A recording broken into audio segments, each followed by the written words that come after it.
muy evidente, es clara, se manifiesta la enfermedad en el cuerpo, se manifiesta todo este maltrato y todo este corrosión de la mente, pero la parte espiritual es la que insisto, a mí me lleva a un entendimiento muy puntual de cómo es que los seres humanos podemos salir adelante de las cosas más complicadas, porque él se sobreponía a esta situación y tomando un concepto que decía la Madre Teresa de Calcuta de decir, da hasta que te duela, y creo que es en el momento más trágico. Parece que la Madre Teresa de Calcuta sufría mucho, era una mujer que tenía muchas penalidades, pero siempre salía de esa penalidad, de esa depresión, de esa tristeza, y se daba al otro ser humano con una gran compasión, con un gran amor, y eso es lo que hace Víctor Frankl. En realidad, él se vuelve pues un poco este guía, un poco pues consolaba, acompañaba a sus compañeros con ese sentido, recordando cosas de su infancia, inclusive del campo de patatas, de cuando era pequeño, en fin, muchas cosas que lo llevaban a sus raíces, a sus orígenes, y el amor a su mujer, con una esperanza, que también es otro de los temas muy importantes que ya muy importante de la esperanza, ¿no? Y bueno, eso que dices del cuerpo y la mente, precisamente por eso la logoterapia se llama la tercera psicoterapia vienesa. ¿Por qué? Porque bueno, hablamos de el psicoanálisis, de Freud, que él todo lo relacionaba con el placer. Y luego él era también de Austria, austriaco. Y luego viene Alfred Adler, que también era austriaco, que decía que todo lo que hacíamos lo hacíamos por poder. O sea, esta es mi esposa, este es mi coche, este es mi hijo, este es mi programa, Entonces, y Víctor Frank decía que no nos podíamos basar en eso, como dices, bien lo dices, no en el cuerpo ni en la mente, porque el cuerpo se enferma, la mente se enferma, pero la parte espiritual pertenece a otra dimensión que no se daña. Cuando generamos una adicción no es que esté dañada la parte espiritual, no le hacemos caso, que podríamos decir que es como ese grillito que dice, Horacio, no hagas esto porque te va a ir mal, Carlos, ten cuidado porque esto puede tener repercusiones, y no le hacemos caso. Lo que pasa es que la hemos cubierto. Les pongo un ejemplo, como cuando vamos rumbo a Acapulco y en el inter de la carretera se desmoronó un cerro y tapó toda la carretera, entonces no podemos llegar a Acapulco. Para poder apelar a la parte espiritual tenemos que ir limpiando todo eso, que es lo que hacemos en la terapia. Y decía que cuando elegimos algo por medio del cuerpo o por medio de la mente, buscamos poder o placer. Y cuando elegimos algo por medio del espíritu, trascendemos. Al ratito vamos a hablar un poco de la trascendencia, porque dentro de las áreas de sentido hay una que se llama la autotrascendencia. Bueno, hablamos de la tridimensionalidad del ser humano. Ahora podríamos hablar de los fundamentos de la logoterapia, que también son 3, que es una E con 3 puntas, y cada una tiene un fundamento de la logoterapia, como es el sentido de vida.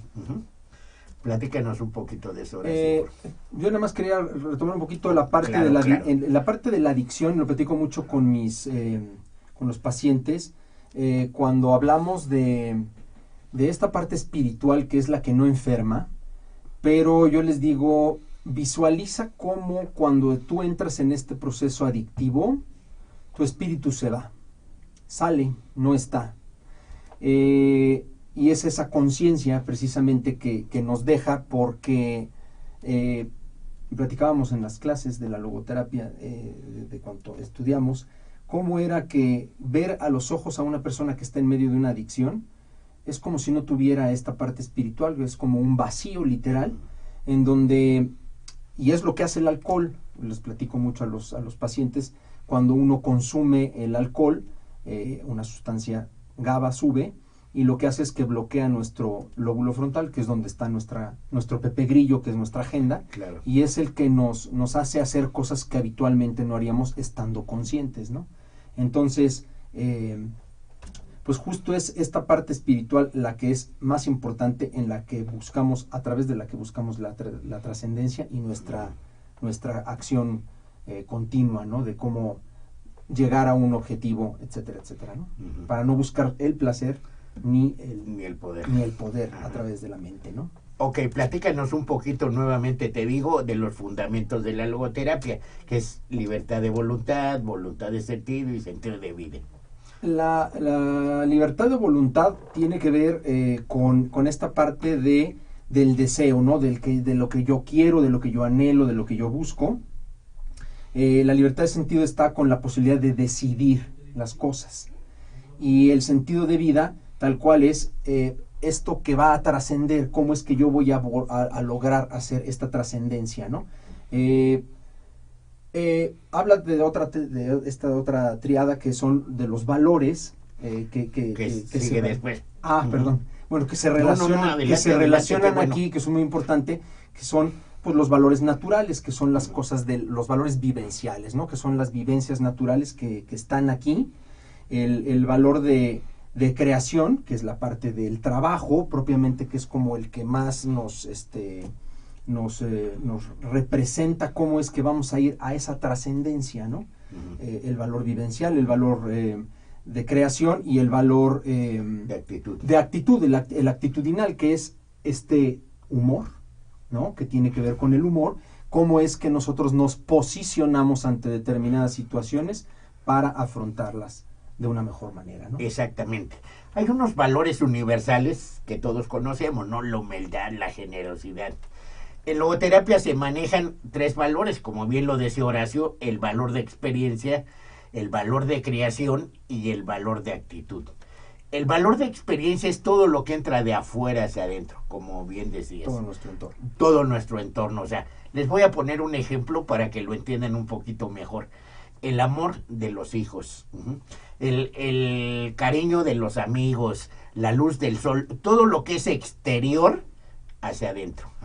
Incluso de los valores de experiencia nacen las bellas artes. Un día uno está aparentemente sin hacer nada, está descansando porque es lo que quiere hacer, y ve una montaña y ve el sol atrás y dice: oye, qué experiencia tan maravillosa lo que estoy viendo, lo voy a dibujar o le voy a hacer una poesía. Y de esa manera nacen las bellas artes. Incluso las artes marciales están muy ligadas a los valores de experiencia, o sea, cómo se defienden, cómo atacan los animales, más el Kung Fu, ¿no? Que tiene el movimiento del mono, la cobra y la grulla y todo. O sea, todo está relacionado con la experiencia de la vista, de lo exterior, ¿sí? Está claro, todo lo que es de afuera hacia adentro. Y luego los valores de creación es todo lo que hacemos con esos valores de experiencia. Como les ponía el ejemplo, cuando alguien a esa montaña y al sol y todo le hace una poesía o le hace una canción o la dibuja, está haciendo un valor de creación. Las mamás, para que las mamás lo entiendan mucho mejor. Los hijos quieren a las mamás. Ese es un valor de experiencia. La mamá hace un valor de creación y les hace la comida, los lleva a la escuela, les lava la ropa. Eso es un valor de creación. Y el valor de actitud, como hablabas, que es muy importante, cuando el valor de experiencia o de creación no está funcionando, es el valor de actitud. O sea, la actitud que presentamos ante la vida. Como se dice en la logoterapia, no es lo que nos pasa, sino qué hacemos con lo que nos pasa. Y eso solamente depende de nosotros. Que los 3 valores esos son importantísimos. Y precisamente el valor de actitud, cuando se muere una persona muy cercana, cuando tenemos una adicción como es la ludopatía o cualquier otra adicción, la actitud que presentamos ante esa enfermedad. Hoy una chica, cuando anuncié el programa, me decía que si realmente se podía cambiar. Y le digo, pues sí, nada más que eso es una decisión tuya. Nosotros no podemos cambiar a las personas. Podemos acompañarlas en un proceso terapéutico, pero como decías al principio, ellos son los que deciden. Ellos son los que tienen que cambiar, ellos son los que tienen que encontrar sus respuestas y su sentido a la vida. Y bueno, ya hablamos del ser humano, la tridimensionalidad del ser humano, ya hablamos de los fundamentos de la logoterapia, hablamos de los valores y hay una última E que es la tríada trágica. Sufrimiento, culpa y muerte. Platícanos un poquito de la tríada trágica. Yo solo quiero, y me encanta que Carlos es sumamente optimista, a lo mejor yo no sé si no lo soy tanto, pero quiero decir, él pone ejemplos muy hermosos, ¿no? Del cariño de la madre a un hijo, etcétera, etcétera, y yo pongo escenarios en donde en estos valores tenemos que entender que no siempre lo que nos gusta, no solo lo que nos gusta es un valor, es valioso, sino todo lo que nos sucede es valioso, y está justo en esta actitud, es decir, como mencionaba Carlos ahora, un valor una experiencia difícil como la muerte de un ser querido, la pérdida de un trabajo, la ruptura con una pareja, es una experiencia, es un valor de experiencia, es algo que estamos viviendo, es el hecho en sí mismo, puede ser positivo o negativo o no positivo, dependiendo un poco. En ese momento lo que tenemos que hacer es verlo como con una transparencia, ¿no? Sin emitir un juicio, es lo que sería lo adecuado. Después, el valor del trabajo es cómo lo trabajo, cómo lo llevo a cabo, cómo lo enfrento primero en ese escenario. ¿Qué hago ante esta situación? ¿Me suicido porque se murió mi mamá? No. Me voy del país porque terminé con una pareja, o trato de golpear a mi jefe porque me corrió del trabajo. Pues no, es cómo reacciono, cómo acciono ante esta situación del valor de experiencia. Este sería el valor del trabajo, de la acción. Y el siguiente valor, que es la actitud, es cómo me posiciono en realidad ante esta situación, que tiene que ver estos temas pues fundamentalmente con temas de inteligencia emocional, de cómo me voy posicionando, que es cómo creo yo, por lo menos yo así lo trabajo mucho en la terapia, que es decir, cómo podemos ir ordenando nuestras emociones para que no nos lleve a un exabrupto, a una situación reactiva, sino activa, ¿no? Eso es importante. Eso es importante. Y tocas dos puntos muy interesantes, que es la reacción y la actuación. Ajá. Entonces, es muy importante que identifiquemos una emoción. O sea, estoy enojado, pero voy a reflexionar y voy a actuar en lugar de reaccionar. Porque alguien que esté enojado, de repente saca la pistola y mata a alguien. Oye, ¿por qué lo mata? Es que me mentó la madre, o se me cerró en el coche o algo. Entonces, debemos de identificar una emoción. Hay emociones negativas, claro, todos nos enojamos, nos molestamos, pero debemos de reflexionar.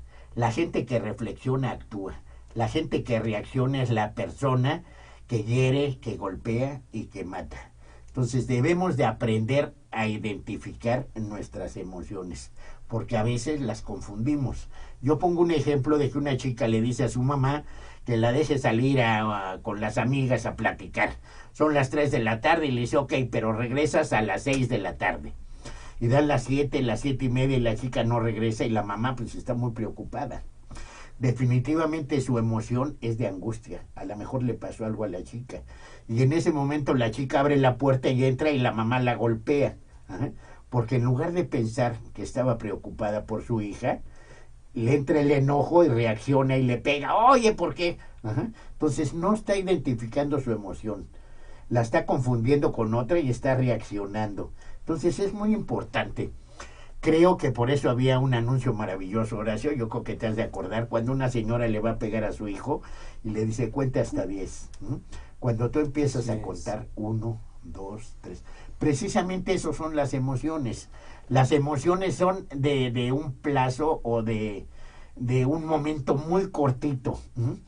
Posteriormente se convierte en un sentimiento. Les voy a poner un ejemplo. Alguien viene y te trae un regalo y la emoción es así, wow, ¿no? Pero ya te da el regalo y ya se convierte en un sentimiento de agradecimiento, de amistad, pero la emoción es instantánea. Entonces, no debemos de reaccionar.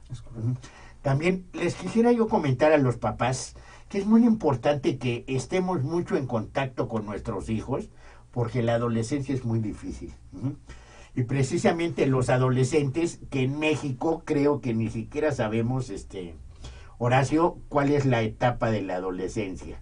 O sea, tú le preguntas a alguien y te dices, pues entre los 14 y los 15, y la edad de la punzada. Pero bueno, yo creo que en Estados Unidos está muy bien identificada, que es la edad de los teens, los teenagers. Precisamente el número 12 se dice 12, y el 13 es 13, 14, 14, 15, 16, 17, 18, 19 y 20.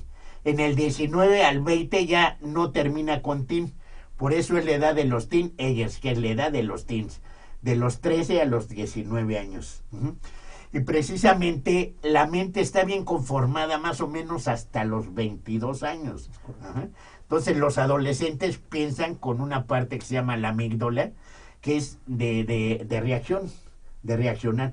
Por eso se quieren robar el coche del papá, o les prestan el coche y se quieren pasar los altos, o no quieren obedecer a los maestros y todo. Entonces es muy importante, papás, que nos demos cuenta qué está pasando con nuestros hijos. No es que sean malos, es una edad difícil, sobre todo los cambios hormonales y todo, que de repente yo creo que ni uno se halla, ¿no? Así chocas contra todo y creces de una manera así que no te entiendes. Entonces, papás, es muy importante.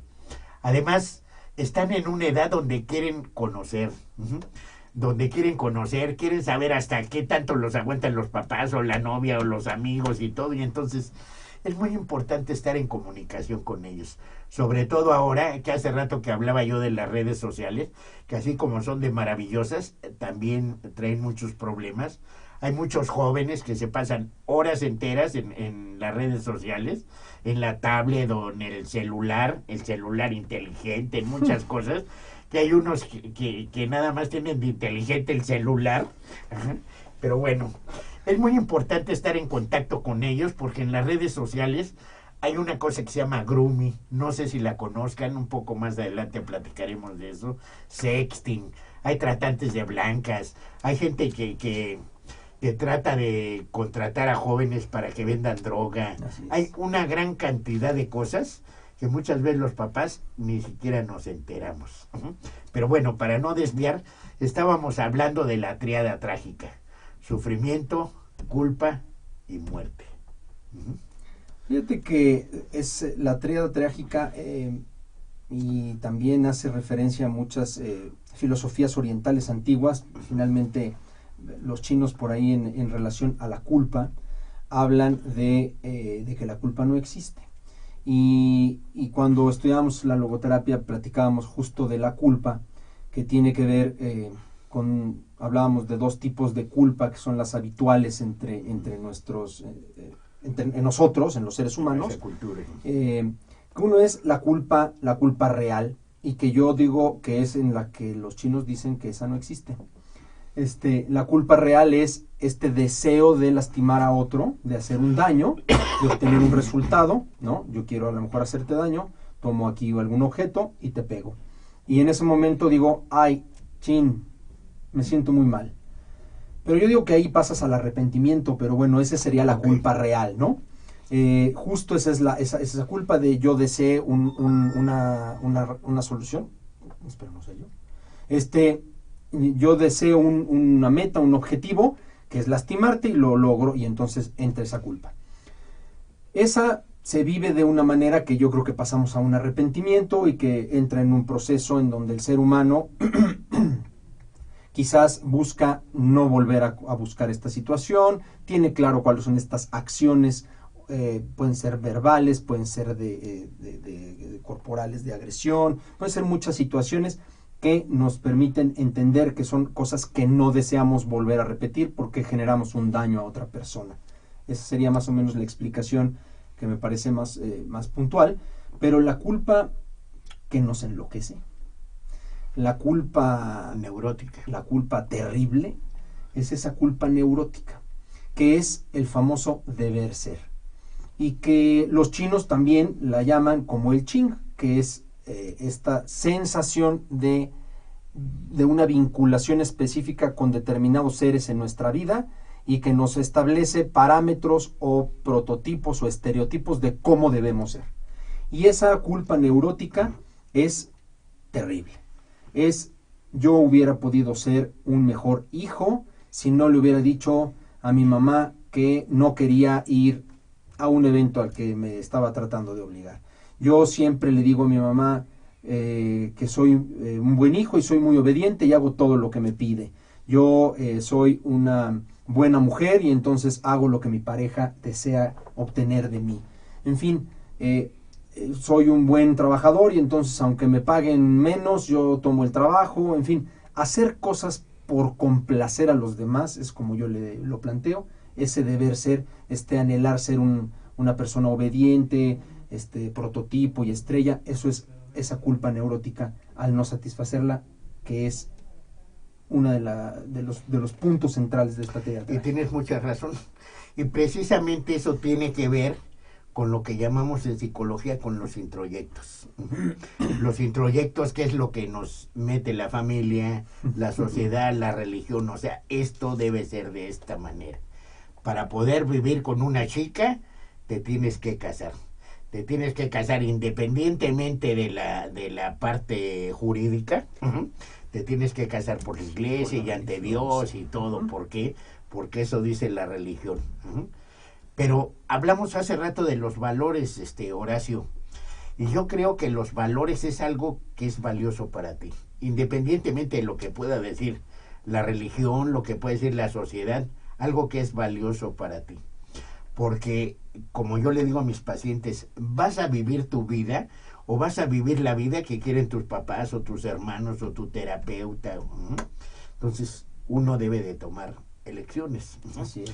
Elecciones que bueno, ahorita platicaremos de las áreas de sentido, que dentro de esas está la libertad de elección, que en religión se llama el libre albedrío. Pero bueno, incluso la Biblia habla de eso, ¿no? Que tenemos esa libertad. Se supone que nos dice la religión o Dios, ¿sabes qué? Estos son mis mandamientos. Tú los puedes llevar a cabo o no los puedes llevar a cabo. Yo no te obligo a hacer, nada más asume las consecuencias. Natural, ¿no? Pero si esos introyectos es que la religión dice que no debe de ser así y entonces me crea esa culpa neurótica. O la familia dice que debo de comportarme de tal manera, que incluso Freud hablaba de eso, ¿no? Hablaba del yo, el ello y el super yo, que existe dentro de la mente, existe esa problemática siempre, ¿no? De la pelea entre el ello y el super yo y el yo natural, ¿no? Así el ello es los impulsos, y el super yo es como ese grillo, como ese papá que dices, ¿no? De, sabes que no hagas esto, Controla. tienes que llevar estos lineamientos, tienes que hacer El ideal, bueno, ¿no? pero al fin y al cabo tenemos esa libertad. Tenemos esa libertad de elegir. Y eso me parece muy interesante de la logoterapia. Fíjate que ahora que tocabas justo, es muy importante el tema de la posibilidad de elegir. Y para que vean cómo todo va teniendo sentido y cómo tenemos este conocimiento que debe ser transversal. Es decir, ahora Carlos platicaba de los adolescentes y de las relaciones entre padres con hijos, que evidentemente está plagada de cuestiones del deber ser, ¿no? Para ser un buen hijo tienes que cumplir con todos estos requisitos y la familia tiene que ser así y entonces tenemos que ir juntos a todos lados, una serie de situaciones de este tipo. Pero en muchas ocasiones, para tomar un ejemplo por ejemplo, los adolescentes, no hay nada más difícil que ser adolescente más que ser padre de uno de ellos. Ese es un gran reto. Ser adolescente es complicado, pero ser padre de uno de ellos es más complicado. ¿Y en qué estriba la complicación? Los adolescentes, como decía Carlos, no han terminado de formar su cerebro. El cerebro del adolescente se está terminando de formar. El cerebro de cualquier ser humano se forma entre los 0 y 5 años hasta 6 años de edad. Se forma en un 90-95%. Esto es orgánico, esto es en los procesos de cómo hacen la estructuración de asociación, de relación con las cosas, de identificación, una serie de... Pero la parte importante que tiene que ver con la adolescencia viene justo en esta edad de los teens, pero viene en la parte específica entre los 16, 18, 19 años, que es cuando ellos empiezan a tener esta parte del juicio. Nuestros hijos de pequeños quieren ser como nosotros, nos admiran, nos quieren, tienen esta relación, papá es Superman, mamá es la Mujer Maravilla, y bueno, anhelan ser como nosotros. Cuando vienen los 12, 13 años, 14 años, 13, 14 años, justo empieza este proceso en donde viene la parte de la sexualidad, en donde empiezan a volverse literal, pues fértiles, ¿no? Hay esta parte de la menstruación y de la producción de espermatozoides, empieza una necesidad de identificar esta sexualidad y dejan de sentir este amor por la familia y entonces la empiezan a buscar en sus pares, en sus iguales, y viene este rompimiento con los padres. Padres, no se asusten, es normal. Los hijos ya no quieren ser como nosotros, quieren ser como estos chicos que les llevan algunos años de diferencia, 5 o 6 años, que les parecen muy atractivos como son, como modelos y prototipos, y entonces entran en este proceso de romper con nosotros. Nos cuestionan, nos critican y nos juzgan. Y está bien, eso es normal. Esa es la chamba de un adolescente. Claro. Juzgar, criticar y cuestionarse. Y nuestro papel es, en amor, explicar, poner límites y poner orden. Eso, fíjense muy bien para que vean la relación que va teniendo, cómo la logoterapia tiene un gran sentido en este tema, que es cómo puedo yo hacer esta trascendencia como padre hacia mi hijo, inculcándole valores. Los principios y los valores no son al gusto del cliente. Los principios y los valores son valiosos a pesar de que yo los siga o no los siga. Y eso es importante que se los hagamos ver a nuestros hijos. Y eso es parte de nuestra educación. Entonces, esta transmisión de valores se da, uno, con la palabra, pero más importante, con el ejemplo. Y entonces, si yo le digo a mis hijos, hablando de adicciones, hijo, no juegues, hijo, no consumas, hijo, pero yo lo hago, la palabra lleva, pero el ejemplo arrastra. Entonces, si yo le digo, es malo esta situación, hay una incongruencia si yo hago lo contrario. La congruencia es un valor que tiene valor en cualquier parte del planeta. Piensas una cosa, sientes una cosa, haces y dices una cosa. Esto es lo que tratamos y lo platicamos así en las terapias, y así lo hacemos a través de este proceso logoterapéutico que es súper extenso. Pero para que identifiquemos cómo estos principios y valores, esta trascendencia, desarrollo de los adolescentes, todo se va vinculando, y cómo la logoterapia nos va ayudando a llevar y acompañar a nuestros hijos a que encuentren un verdadero sentido desde pequeños. Porque el sentido de vida se encuentra siempre en las distintas etapas de distinta manera, pero lo importante es que nuestros hijos aprendan a tomar buenas decisiones. No las nuestras, no forzosamente tendrán que ser nuestras decisiones, sino las que no los pongan en riesgo, las que no los pongan o no pongan en riesgo a otra persona. Para que algo sea valioso, tiene que tener esa limitante, que es no ponerlo en riesgo a uno y no poner en riesgo a otra persona. Incluso es uno de los conceptos de la libertad, ¿no? O sea, eres libre mientras no afectes a una tercera persona, una segunda persona. Tú puedes hacer lo que quieras siempre y cuando no afectes a otra persona. Bueno, vamos a dar nuevamente los datos de la organización. Somos el Centro de Atención de Ludopatía y Crecimiento Integral. Estamos transmitiendo desde el hemiciclo a Juárez, en plena avenida Juárez. Ajá. Y bueno, nos da mucho gusto estar aquí transmitiendo. Y vamos a repetir nuevamente los datos de la organización. El teléfono es 25 92 6690. Tenemos un celular que es 55 69 73 8792, un correo electrónico que es calcimexico@gmail.com, y tenemos una página que es www.calciludopatienmexico.com. Ahí pueden entrar a nuestra página a ver todo lo que hacemos. Estamos ofreciendo talleres para las escuelas, para las empresas, precisamente de donde hablamos de las adicciones, que enfocamos mucho en el área de las redes sociales. Claro, hablamos de ludopatía, hablamos incluso de las adicciones conductuales, que en México no están tomadas en cuenta. En México, cuando hablamos de adicciones, para la Secretaría de Salud es tabaco, alcohol y drogas. No se habla de ludopatía, no se habla de anorexia y bulimia. A lo mejor se habla, ¿no? Pero al fin y al cabo no está considerado. Entonces hablamos de eso también, porque como hablabas de los estereotipos, ¿no? O sea, que las chicas ahora creen que tienen que ser delgaditas, porque bueno, así dice la mercadotecnia. Entonces de repente entran en un conflicto que se ven en el espejo y se ven gordas y empiezan a vomitar y empiezan a hacer cosas en contra de su salud.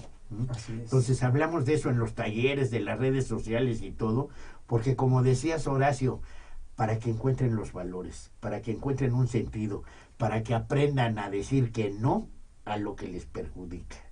Eso es muy importante. Pónganse en contacto con nosotros. Si quieren que invitemos a alguna persona en especial, sugiéranos. Interactúen con nosotros, nos pueden mandar sus chats. No sé si tendremos algún chat. Producción, ¿tendremos algún chat? Ahorita lo checamos. Ya di los teléfonos, cómo se pueden poner en contacto con nosotros. Y bueno, creo que por último, tenemos un poquito más de tiempo, Horacio. Podríamos hablar de las 5 áreas de sentido, de las 5 áreas para encontrar un sentido a la vida. Como es el autoconocimiento, tú las conoces, la libertad de elección, la responsabilidad, unicidad y autotrascendencia. Fíjate, nada más un poco, para entrar un poquito en este tema antes, la parte de la tríada trágica, la parte de la culpa es muy importante porque es algo que se ve habitualmente y vivimos con mucha frecuencia. La parte del sufrimiento, de dónde viene, qué es, y la parte de la muerte, ¿no? Que esta parte de la muerte estamos acostumbrados a verla trágicamente, cuando en realidad es un proceso natural de vida, y bueno, es un tema que es importante que vayamos entendiendo en esa tesitura, y la muerte es inherente al ser humano, es un punto natural, y bueno, es importante. Bueno, esas son las de la tríada trágica, ¿no? Y es muy importante, como dices, porque vemos la muerte como una tragedia y realmente es parte de la vida. Sí, es requisito sine qua non para morir, pues es estar vivo, ¿no? Exactamente. Si no estuviéramos vivos, pues no nos moriríamos. Entonces es muy importante, y además que nos demos cuenta que es lo único real que sabemos. El único cierto que tenemos. Lo único cierto. Incluso dice que la muerte tiene tanta confianza en que nos va a ganar, que nos da el tiempo necesario para poder huir, pero cuando ella dice hasta aquí, hasta aquí. Y platícanos un poquito del sufrimiento, porque el sufrimiento tiene que ver mucho con las adicciones, fíjate, con ese escapismo, ¿no? De ¿sabes qué? No enfrento los problemas, mejor me evado. ¿Por qué? Porque estoy sufriendo, porque no soy lo que hubiese querido ser, porque no tengo lo que yo quisiera, porque no estoy a gusto con la pareja, o mi país no me gusta. Y hablando de logoterapia, de encontrar lo positivo hasta en lo negativo, no quiere decir que tenemos que cambiar de trabajo y que tenemos que cambiar de pareja o irnos a vivir a otro país, sino encontrar algo positivo. Y bueno, hay un ejemplo de la gente que se queja del trabajo, que la jefa es una negrera, que no le pagan lo que él cree y todo. Si buscamos el lado positivo y nos damos cuenta que tenemos trabajo, que no todo el mundo tiene trabajo, que gracias al trabajo ganamos dinero y podemos mantener a la familia, que no todo el mundo gana dinero, entonces vamos a ver el trabajo desde otro punto de vista. Entonces es muy importante el enfoque que le damos a las cosas, y eso es el sufrimiento, ¿no? Ese escapismo de la realidad. Fíjate que yo el sufrimiento lo llevo al punto, ¿dónde surge y cuándo nace el sufrimiento? ¿O de dónde viene? Yo pienso que el sufrimiento viene de nuestra intolerancia, de nuestra incapacidad de ver las cosas como son, de aceptar las cosas tal cual son. Yo digo con mucha frecuencia, y como les digo en las conferencias y les digo en las terapias, se los digo aquí en la tele, se los comparto aquí con mi amigo Carlos.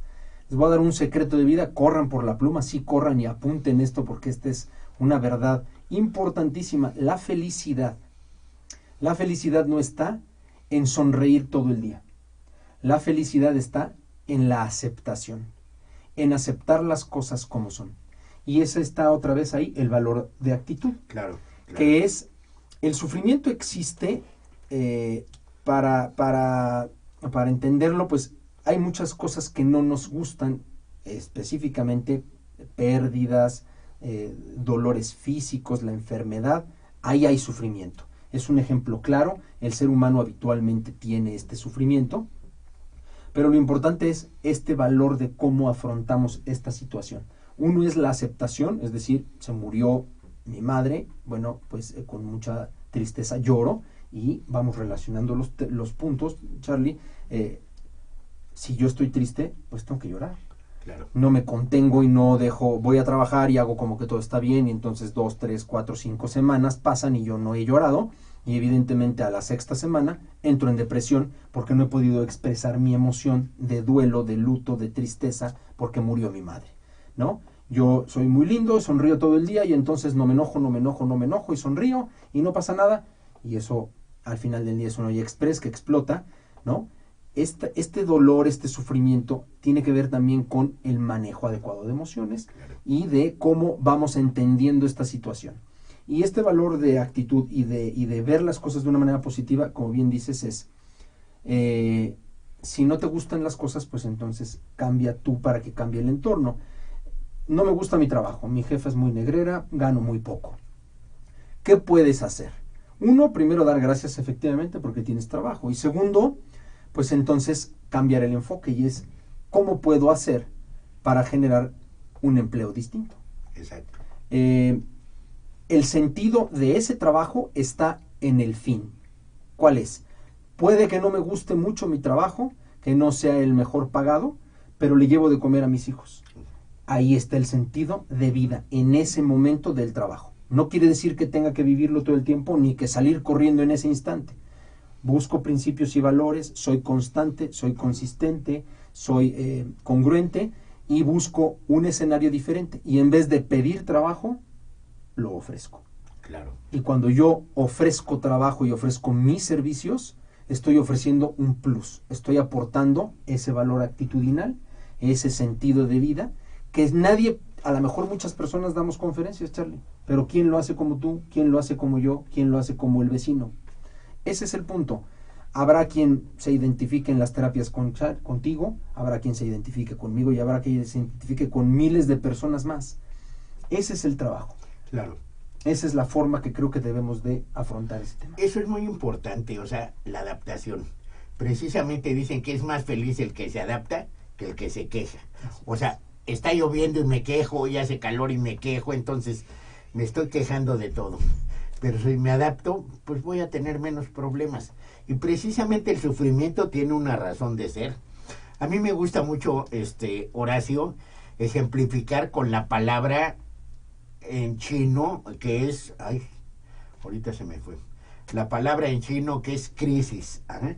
Crisis se compone de dos subcaracteres, uno que quiere decir peligro y otro que quiere decir oportunidad.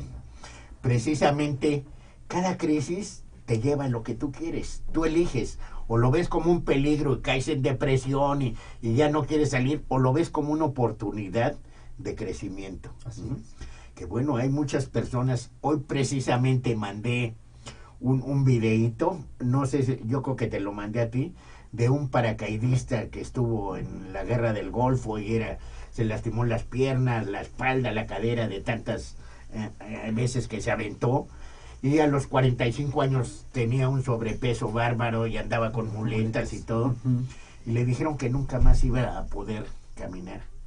Y él dijo, ¿y por qué no? Y empezó a hacer yoga. Al último del video se ve trotando y me parece muy interesante porque no hay que rendirnos. Dicen que un ser humano solo se puede medir como un árbol cuando está caído. Entonces hay que seguir adelante, y si nos caemos hay que levantarnos y seguir adelante y seguir adelante. Seguir con tesón, y puedes lograr lo que quieras, siempre y cuando lo hagas, y vas a llegar a tu meta. Y si no llegas a la meta que tú quieres, cuando menos vas a disfrutar el camino de estar caminando hacia esa meta. Ese punto que tocas es importantísimo. si nosotros vemos como el objetivo final o la meta final el alcanzar algo, estamos perdidos. Claro. Nuestro objetivo está en disfrutar cada paso, con los tropiezos que trae. Y ahora que dices justo de estos dos ideogramas de crisis y oportunidad, precisamente, y eso lo platico mucho en la terapia con mis pacientes, es que yo no quiero venir a sufrir. Bueno, pues entonces si quieres venir a platicar, mejor tomamos café. Claro. Pero contactar con las emociones que nos representan recuerdos dolorosos, contactar con situaciones complicadas, enfrentarnos a nuestros demonios, a nuestras problemáticas de infancia, de adolescencia actuales, y cómo vamos repitiendo patrones y alguna serie de situaciones. Siempre les digo esta frase y coincide precisamente con esta situación que mencionas de crisis oportunidad, que es: en la zona de confort y en la parte cómoda de la hamaca nadie crece. Claro. Crecemos en el sufrimiento. Eso. Crecemos en el dolor. Y esto no quiere decir que vayamos infringiéndonos dolor y no entendamos otra cosa que no es. Es decir, ante las situaciones difíciles tenemos que hacerle frente, tenemos que afrontarlas, que enfrentar, que darles la cara, que posicionarnos. Y habrá veces que nos vaya muy bien y habrá veces que no nos vaya tan bien. Pero ahí siempre habrá un aprendizaje y un crecimiento. Eso es interesantísimo en logoterapia, porque eso se contrapone contra la pirámide de Maslow, del psicólogo americano Maslow, que tiene la pirámide, que dice que las primeras necesidades del ser humano son las fisiológicas, para que pases a la segunda parte, que son 5 necesidades de pertenencia, las fisiológicas, las religiosas, las de seguridad, todo eso. Pero dice que para que pases a la segunda, forzosamente tienes que tener cubiertas las primeras. Y en eso radica el cambio de la logoterapia con Maslow. Porque Víctor Frank dice, no forzosamente tienes que tener cubiertas las necesidades fisiológicas. Incluso hablando ahorita de la palabra crisis en chino, a él el no tener cubiertas esas necesidades lo hace crecer, lo hace superarse y lo hace salir adelante. Entonces, pues podemos tenerlas o no tenerlas cubiertas, pero al fin y al cabo es nuestra decisión. O nos quedamos en la hamaca, como dices, o salimos a disfrutar el sol. Y perdón, nada más, ahora que hablas de la palabra decisión, justo es así, ¿no? Como decía Víctor Frankl, lo hemos platicado muchas veces, que era yo decido cómo vivir las cosas, yo decido qué es lo que vivo de esto, lo que tomo de esta experiencia, y ya no me pregunto por qué, sino me pregunto para qué lo estoy viviendo. Eso es muy Ahí importante. está el origen del sentido. Utilizar un para qué, en lugar de un por qué, en lugar de por qué me pasó esto, para qué me pasó, qué aprendo. Y cuando aprendemos de la experiencia, acumulamos sabiduría. Y cuando no aprendemos de la experiencia, acumulamos estupidez y lo repetimos y lo repetimos. Horacio, estamos contra reloj, tenemos unos cuantos segunditos. ¿Quieres mandar algún mensaje, algún saludo? Pues quiero dar las gracias a mi amiga Laura Pulido, saludos aquí porque me está acompañando en el proceso de difusión de todo este trabajo que estamos haciendo. Quiero dar las gracias a mis hijos, a Emiliano, a Ana Sofía, los amo profundamente, a Dani, mi pareja, y quiero dar las gracias a todos mis amigos logoterapeutas que me ayudaron a encontrar sentido de vida y que me ayudaron a encontrar seres maravillosos. Quiero darles las gracias siempre. Horacio, pues muchísimas gracias por aceptar la invitación nuevamente. Siempre despido el programa mandando un saludo a cada uno de nuestros asociados, pero ahora les mando un saludo en general, naturalmente a mis hijos, Cristian, Misty, Christopher y Sharon, a mis yernos que luego me reclaman, Osvaldo y Cris, y a mis maravillosos nietos, Ana Pao, Leo, Emiliano y José María, que los 4 son tremendos, ahora están en México. Mi nieta Ana Pao es de Villahermosa, mis nietos Leo y Emiliano vinieron de Zihuatanejo, José María está aquí en México, pero ahora se han juntado los 4, así que es toda una el asalto a la casa del abuelo, una guerra tremenda, pero bueno, maravilloso estar con mis nietos. También siempre despedimos el programa con una frase célebre. Bueno, antes que nada, un comercial rápidamente. Tenemos 3 libros. Tenemos un libro que se llama Bingo. Me lo contaron ayer Las lenguas de doble filo. Tenemos otro libro que se llama Juegos de azar. Soñar no cuesta nada. Jugar puede costarlo todo. Y tenemos un tercer libro que está ya en el horno, ya a punto de salir, que se llama Del Juego al Fuego, y tú aún no has caído. Es el que le da el nombre al programa precisamente, pero ya está a punto de salir. Cualquiera de los tres lo pueden adquirir, se los podemos mandar por PDF, donde estén en España, en Argentina, en cualquier parte del mundo. ¿Ok? Y siempre despedimos el programa, repito, con una frase célebre. Y ahora precisamente es una frase célebre del doctor Víctor Frank, que me la he adjudicado, así como si fuera mía, que dice: he encontrado un sentido en la vida, ayudando a otros a encontrar un sentido en sus vidas. Maravillosa frase del doctor Víctor Frank. Y también, Horacio, gracias a la logoterapia encontré un sentido a mi vida. Nunca me imaginaba yo como escritor, como terapeuta. Mi vida era totalmente distinta, y bueno, gracias a la logoterapia estoy contigo aquí. Gracias a la logoterapia tengo el gusto de estar contigo. Estudiamos juntos. Así es. Y bueno, esperamos nos sintonicen el próximo miércoles de 7 a 8 de la noche por www.canalpatrio.tv, o nos pueden ver en vivo por Facebook. Hasta el próximo miércoles. Namaste.